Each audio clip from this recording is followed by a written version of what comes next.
ওয়ার্ল্ডের মধ্যে যত সেলিব্রিটি আছে, সেটা মানে তোমার হতে পারে কোনো হলিউড স্টার হতে পারে, সেটা কোনো বড় ফুটবলার হতে পারে, রোনাল্ডো, কোনো সব দিয়ে যেটা বিচার করলে যে 5,000-এর একটা লিস্টের মধ্যে আমাদের বাংলার জিৎ এসছে। এবং ওই জিতের মধ্যে, জিতের ওই কেসটা কি তোমরা জানো? রণবীর কাপুর, রণবীর সিং, এরা কেউ ওই 5,000 লিস্টে নেই। আর আমাদের কোনো বাংলা সেলিব্রিটি দূরে কথা, তারাও কেউ ওই লিস্টের মধ্যে নেই।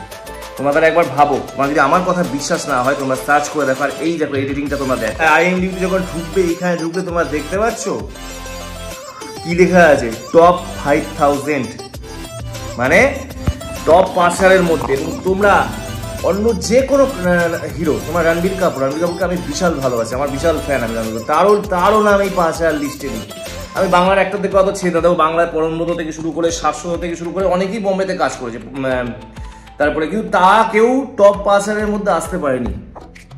তোমরা ভাবো তাহলে জিতের যে কি ক্রেজ, মানে বলে না যা দেরিতে হয় সে যখন যায় তাই কেউ থামাতে পারে না। জিৎ এটাই করলো। জিৎ তো অবশ্যই স্টার ছিল, কিন্তু মাঝে প্রায় দীর্ঘ অনেক বছর তার কেরিয়ারে অনেক উঠতে হয়েছিল। আরেকটা কথা বলছি, এই যে রয়্যাল বেঙ্গল যেবারে বেঙ্গল চ্যাপ্টার যেটা চলছে না, এইটা এখন 10 রেটিং তোমরা দেখতে পাচ্ছ, 10। আমি কোনো মুভি রেটিং 10-এ 10 আজ অব্দি দেখিনি, এটা 10-এ 10 চলছে। কয়েক কোটি টাকার বিজনেস করে, মানে হিন্দি। এবার শোনো হিন্দির লোকরা কি বলছে, এবার শুনে নাও হিন্দির সংবাদ চ্যানেলগুলো কি বলছে। बंगाली लोग हैं और जीत सर को तुम स्क्रीन पे देखोगे तुम्हारा मन नहीं करेगा साला स्क्रीन बंद करने का। इतना खतरनाक काम करा यार, मजा आ गया यार। मतलब শুনলে, what, this is Jeet man, this is Jeet.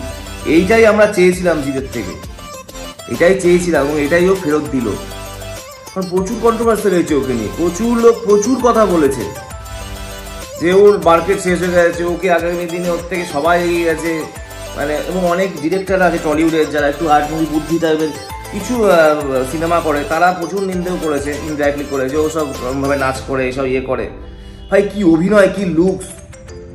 এবং মৌপ্রিয়া নন্দীর একটা তোমাদের পোস্ট আমি তোমাদের দেখাবো এই পরের ভিডিওতে, এটা ভিডিওটা স্কিপ কর, সেখানে আমি তোমাদের ভিডিওটা এখন পোস্টটা দেখাতে পরের ভিডিওতে আমি দেখাবো। কি বলেছে জানো, যে এরকম এই লোক এতদিন কোথায় ছিল, এতদিন কোথায় ছিল এরকম অ্যাটিটিউড লোক বাংলায় আছে। বলে তোদের যদি আল্লু অর্জুন থাকে, তোদের যদি ওক থাকে, আমাদের বাংলার জিৎ আছে। মানে যেমন মানে কি বলে অ্যাটিটিউড, যেমন গলার ভয়েস, যেমন পরিষ্কার বাংলা উচ্চারণ, এখানকার অনেক বাঙালি মানে একটারও এত ভালো বাংলা বলতে পারছে না। জিৎ যেরকম এত সুন্দর বাংলা বলে। দেখো শাশ্বত বুমাদা এদের অভিনয় নিয়ে আমি কোনো কথা বলবো না, ভালো অভিনয় তো অবশ্যই করে, কিন্তু মানে জিৎকে নিয়ে এখন চর্চা হচ্ছে হিন্দি মার্কেট, সব জায়গায় এখন জিৎ একটাই চর্চা।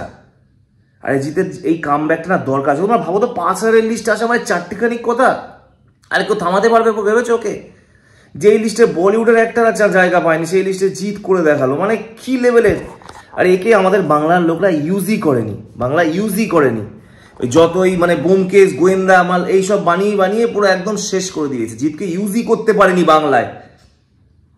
প্লিজ জিৎ ফ্যান হলে অবশ্যই আজকে ভিডিওটা দেখবে, শেয়ার করবে একবার, যাতে জানুক। হয়তো বেশি লোকের কাছে পৌঁছবে না আমার ভিডিও, তাও বললাম যদি কম লোকের কাছে পৌঁছালে একবার শেয়ার করবে। চলো।